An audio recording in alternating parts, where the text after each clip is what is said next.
Сәлеметсіздер ме, балалар? Қалдарыңыз қалай? Көңіл күйлеріңіз жақсы ма? Бүгін сіздермен өтетін сабағымыздың тақырыбы аспан денелері қалай зерттеледі деп аталады. Сабақтың мақсаты қазақ тілінің дыбыстық жүйесін, үндестік заңын, емлелік ерекшеліктерін ескере отырып, орфографиялық нормаға сай жазу. Сабағымыздан күтілетін нәтиже: тыңдалым мәтіні бойынша сандық деректерді топтап жазуға дағдыланасыңдар, сан есімдердің жазылу емлесін меңгересіңдер, мәтінді қайта редакциялап жазуды үйренесіңдер. Қолымызға оқулықты алып, 163 беттегі бірінші тапсырмаға назар аударайық. Бірінші тапсырма танымдық сұрақтарға жауап беру. Осы орайда біз оқушыларымызбен байланысқа шыққан болатынбыз. Оқушыларымыздың жауабын тыңдап көрейік. Жерден басқа ғаламшарларда тіршілік өмір сүруі мүмкін бе? Менің жауабым: тіршілік көзі әрқашанда болуы мүмкін. Өйткені жерден басқа ғаламшарлардың біз әлі толықтай зерттемеген ғаламшарлар өте көп. Егер біз жерде өмір сүріп келе жатқан болсақ, басқа да ғаламшарларда әлбетте тіршілік көзі болады. Адамдар неге басқа ғаламшарда өмір сүруге қызығады? Себебі адамдар басқа ғаламшарда тіршілік қандай екенін білгілері келеді. Бірақ ол мүмкін емес. Себебі жерден басқа ғаламшарда тіршілік көзі жоқ.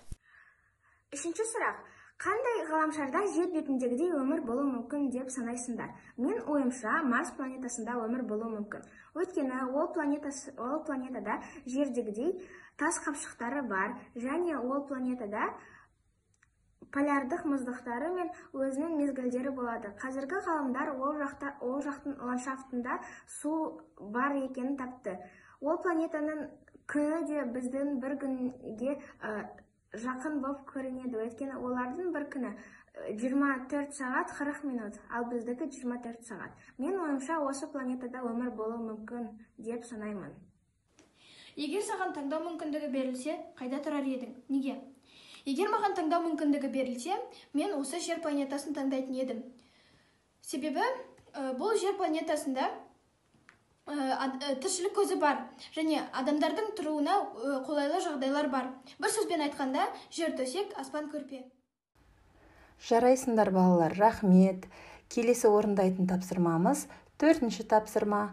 Тыңдалым мәтініндегі сандық деректік ақпараттарды жазып ал, сан есімдердің барлық түрін қолдан. Экватордың ұзындығы да солтүстік полюс пен оңтүстік полюстың арақашықтығы да 40 000 шақырымда екенін ескерсек, ғаламшарымызды соншалықты үлкен деп ойлайтынымыз рас. Шын мәнінде, ғалам жаратылысындағы алып аспан денелермен салыстырсақ, біздің ортақ үйіміз шаңның тозаңындай кішкентай. Жердің диаметрі 13 000 шақырым болса, ал жерден 150 миллион шақырым қашықтықта орналасқан күннің диаметрі 1 400 000 шақырым. Дегенмен, аспан әлемінде күннен де әлдеқайда үлкен жұлдыздар бар. Мысалы, UI Scuti атты мына жұлдыз күннен 5 миллиард есе үлкен. Бұл біз білетін ең үлкен жұлдыз.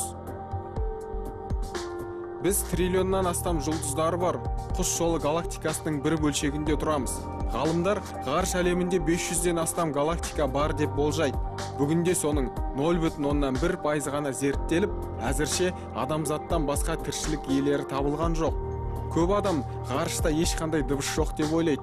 Негізінде электромагнитті діріл түріндегі дыбыс бар. Мысалы, күн мен жерден мынадай дыбыс шығады.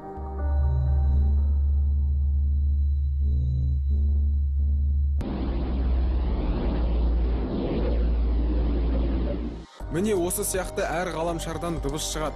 НАСАның ғарыш кемелері бұл дауысты арнайы құрылғыға жазып алған. Сіз галактикада 100 жылда бір жұлдыздың жарылып, жойылып кететінін білесіз бе? Жұлдыз жарылған кезде ерекше өткір жарық бір сәтке бүкіл галактиканы жарық еткізеді. Жойылып кеткен жұлдыздың қалдықтары газ және шаң түрінде ғарышта қалқып жүреді де, миллиондаған жылдан соң жаңа ғаламшар не жаңа жұлдыз ретінде қайтадан бірігеді. Ой ширату үшін сөздер мен сөз тіркестерін ұсынып отырмын. 50-ге жуық галактика, 40 000 шақырым, 150 миллион тонна, 1 миллиард шақырым, 13 000 дыбыс шығару жүйесі ғалымдардың болжамы. Бұл сөздер мен сөз тіркестерін мәтіндеріңізге кірістіріп жазсаңыздар болады. Сабағымызды ары қарай жалғастыра отырып, сан есімнің емлесі туралы ақпарат беріп өткім келіп отыр. Күрделі сан есімдер бөлек жазылады. 165, 175. Цифрмен жазылған сан есімге қосымша дефис арқылы жалғанады. 36-шы үй, 5-ші пәтер. Реттік сан есімдер араф цифрымен жазылса, нышы, ніші, ыншы жұрнақтарының орнына дефис қойылады.